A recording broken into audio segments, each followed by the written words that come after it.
Uttar Pradesh police से मिली जानकारी के मुताबिक अतीक अहमद के 3 हत्यारों सनी सिंह, अरुण मौर्य और लवलेश तिवारी ने टर्किश पिस्तौलों का इस्तेमाल किया और ललन टॉप की इस खबर के मुताबिक हर पिस्तौल की कीमत 7 लाख रुपए है। अगर हम प्रिंट पर विश्वास करें, प्रिंट वेबसाइट के मुताबिक इन्होंने इस्तेमाल किया है जिगाना F ऑटोमेटिक और गिरसान 9mm पैराबेलम। ये टर्किश पिस्तौलें हैं दोस्तों और हर एक की कीमत 7 लाख रुपए है। यानी कि अगर 3 पिस्तौलों को और उनकी कीमत को मिलाया जाए तो कुल कीमत 21 लाख रुपए है। 17 से 18 साल के युवकों को इतनी महंगी पिस्तौलें किसने दी? अरुण मौर्य के परिवार की हालत देखिए दोस्तों। पूरी तरह से गरीबी से आने वाला ये अरुण मौर्य, ये है इसका परिवार। बात यहां नहीं रुकती। लवलेश तिवारी के पिता कह रहे हैं कि वो एक ड्रग एडिक्ट था। वो जेल भी गया था क्योंकि एक बार उसने सड़क पर एक औरत को मारा था। इनमें से एक पर हत्या का मामला भी है और इनकी उम्र 17 से 18 साल। यही नहीं, ये बजरंग दल से भी जुड़े हुए थे। ऐसी ढेरों तस्वीरें सामने उभर कर आ रही हैं जहां इनकी तस्वीरें भारतीय जनता पार्टी के बड़े बड़े नेताओं के साथ हैं या फिर जिन नेताओं के साथ इनकी तस्वीरें हैं, यानी कि लवलेश, अरुण मौर्य और सनी सिंह, उन नेताओं की भारतीय जनता पार्टी के बड़े बड़े नेताओं के साथ है। लवलेश तिवारी की तो एक तस्वीर वायरल हो रही है और मैं चाहता हूं कि पुलिस उसकी जांच करे, जिसमें वो एक केंद्रीय मंत्री की सभा में भी शामिल हुआ है। बड़ा प्रश्न ये दोस्तों कि आपके बच्चों को तो दंगेबाज बनाया जाएगा, आपके बच्चे जो हैं वो लोग जाके दंगा करेंगे, हत्या करेंगे, मगर उनके बच्चे क्रिकेट कंट्रोल बोर्ड में अहम पद पर हैं। उनके बच्चे सिली सोल्स बार चलाते हैं। उनके बच्चे वो विदेशों में जाकर डिग्रियां ले रहे हैं और आपके बच्चे दंगे कर रहे हैं। यह है लवलेश तिवारी की मां, बिलक बिलक कर रो रही है कि वो ऐसा नहीं था। वो रो रही है, उसे गर्व नहीं है अपने बेटे की हरकत पर, उसे बिल्कुल भी गर्व नहीं है। और आप में से जो लोग गर्व कर रहे हैं उन 3 के इस हरकत पर, मैं आपको बतला दूं, ये तीनों आपराधिक इतिहास के हैं और इनकी उम्र सिर्फ 17 से 20 साल की है। एक ड्रग एडिक्ट, हत्या की, औरत के साथ छेड़छाड़ की। मैं आपसे पूछना चाहता हूं, अगर ये गिरफ्तार नहीं होते तो ये तो जुर्म की दुनिया में एक पूरा करियर बनाने वाले होते और हो सकता है आगे भी बनाएं, हो सकता है आगे इन्हें चुनाव लड़ने का मौका भी मिल जाए। मगर मैं आपसे कहना चाहता हूं कि ये ऐसे नायक नहीं हैं जिन पर आप गर्व करें। पुलिस को अब ढेरों सवालों के जवाब देने हैं, कई सवालों के जवाब देने हैं कि इतनी कम सुरक्षा में अतीक अहमद और उसके भाई को क्यों लाया गया। मैं आपको कुछ और चीजें बतलाने वाला हूं दोस्तों, और एबीपी न्यूज की यह खबर क्या कहती है, ध्यान से सुनिएगा। एबीपी न्यूज, प्रशासन कहता तो अतीक को जहां रखा था हम वहीं अपनी मेडिकल टीम भेज देते। यह बात किसने की है?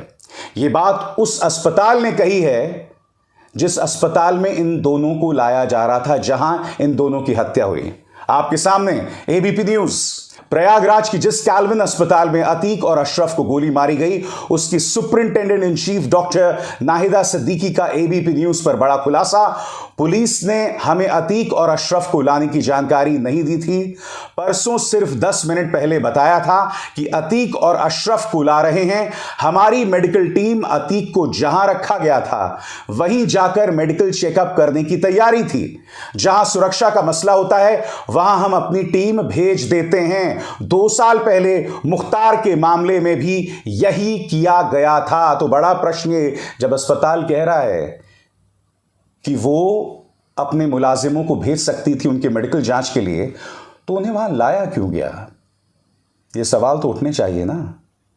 और मैं आपको बतलाना चाहूंगा दोस्तों, अब आज तक का जो डिजिटल प्लेटफॉर्म है न्यूज तक, उनके पत्रकार ने वहां मौजूद लोगों से इंटरव्यू किया था और मैं चाहूंगा कि पुलिस इस बात की जांच करे। उस इंटरव्यू में लोग कह रहे थे कि उन 3 लोगों को, उन 3 शूटर्स को एक पुलिस की गाड़ी में लाया गया। अब न्यूज तक जो ये दावा कर रहा है, इसकी पड़ताल होनी चाहिए या नहीं होनी चाहिए? दोस्तों मैं आपको बतलाना चाहूंगा कि न्यूज 18 ने पहले तो यह खबर चलाई और इस खबर के मुताबिक जब अतीक अहमद उतर रहा था तो उसने शूटर्स को इशारा किया। बाद में जाकर इन्होंने डिलीट कर दी। कहने का अर्थ क्या है? कहने का अर्थ है कि मीडिया किसी भी तरह की कोई भी भ्रामक खबर चला रहा है, इन पर कोई कंट्रोल नहीं है। उल्टा मुख्यमंत्री आदित्यनाथ फरमान जारी कर चुके हैं कि अफवाहों को ना फैलाया जाए। मैं ये पूछना चाहता हूं कि ये न्यूज चैनल्स जो इस तरह की भ्रामक खबरें चला रहे हैं, अंबानी का न्यूज चैनल जिसने झूठी खबर चलाई और बाद में डिलीट कर दिया, क्या इस पर कोई एक्शन होगा? आप में से कई लोग आज की तारीख में तालियां बजा रहे हैं कि ऐसा होना चाहिए। मैं भी चाहता हूं कि अतीक अहमद और अशरफ को कानून के हिसाब से उन पर कड़ी से कड़ी कार्रवाई, कड़ी से कड़ी सजा मिलनी चाहिए थी। मगर इसमें कोई मुख्यमंत्री आदित्यनाथ का रुतबा बड़ा नहीं हुआ है। उत्तर प्रदेश पुलिस की बिल्कुल भी वाहवाही नहीं है। सबसे पहले उनकी भूमिका शक के घेरे में है। मैंने अभी अभी आपके सामने कई प्रमाण पेश किए। दूसरी बात यह ना भूलें, उत्तर प्रदेश पुलिस की मौजूदगी में अशरफ और अतीक अहमद को मौत के घाट उतारा गया और जब गोलियां चली थी, आपको याद होगा पुलिस किस तरह से भाग गई थी डर के। पुलिस की जिम्मेदारी सिर्फ उन दो दुर्दांत लोगों को सुरक्षा देना नहीं था, नहीं, पुलिस की जिम्मेदारी यह भी थी कि आसपास जो आम लोग खड़े हैं, आसपास जो पत्रकार हैं, उन्हें भी सुरक्षा देना।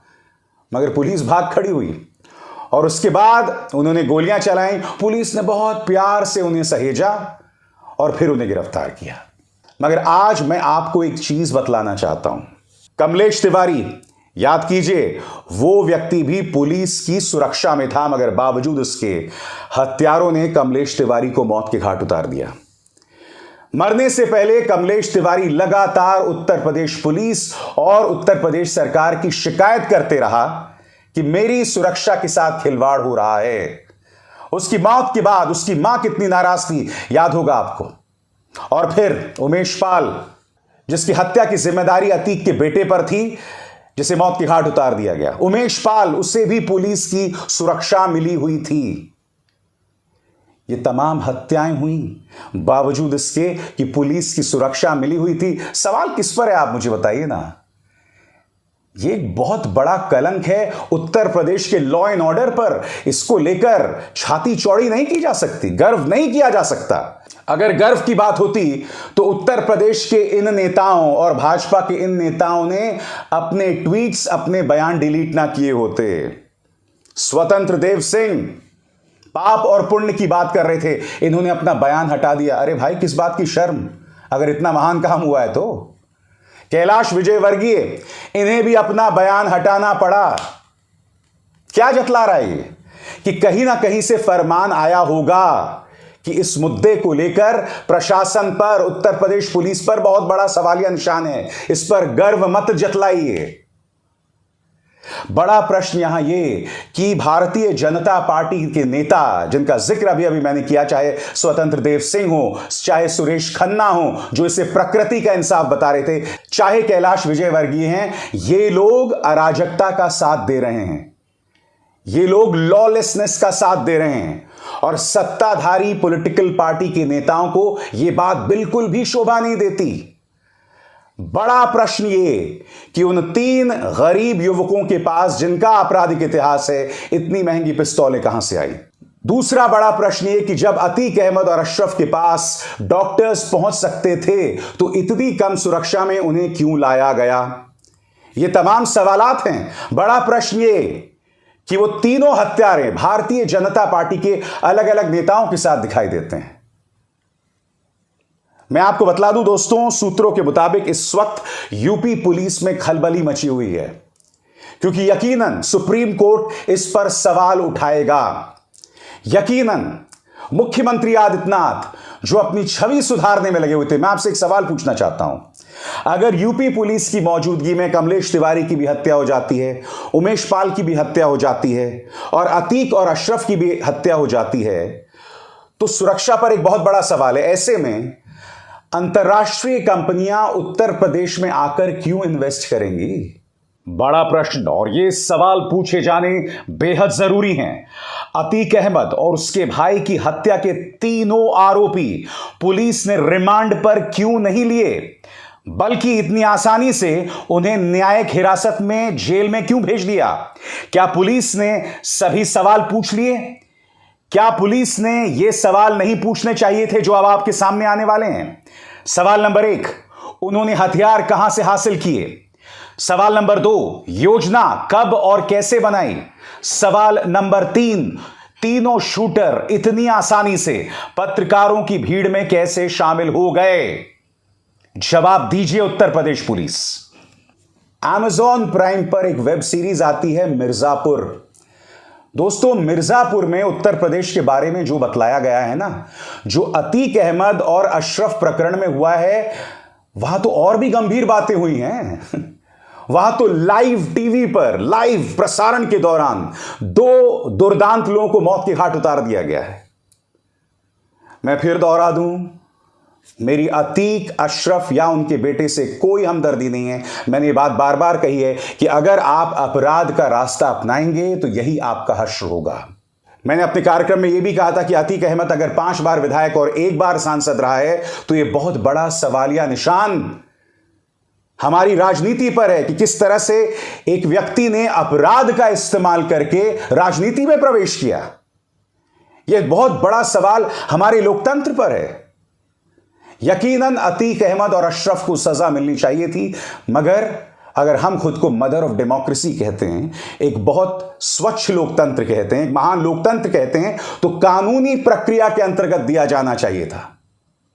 मैं जानता हूं आप में से कई लोग मायूस हैं कि प्रक्रिया बहुत लंबी चलती है और बाद में ये छूट जाते हैं, मगर मैं आपसे पूछना चाहता हूं ये छूटते क्यों हैं? ये छूटते इसलिए हैं क्योंकि इन्हें राजनीतिक शय मिलती है। अतीक अहमद ने जिस तरह से फूलपुर या प्रयागराज से चुनाव लड़ा था, उसने बार बार विपक्ष के मुस्लिम वोटों का बंटवारा किया था, यानी बीजेपी की मदद की थी। बार बार राजनीतिक तौर पर ऐसा किया था।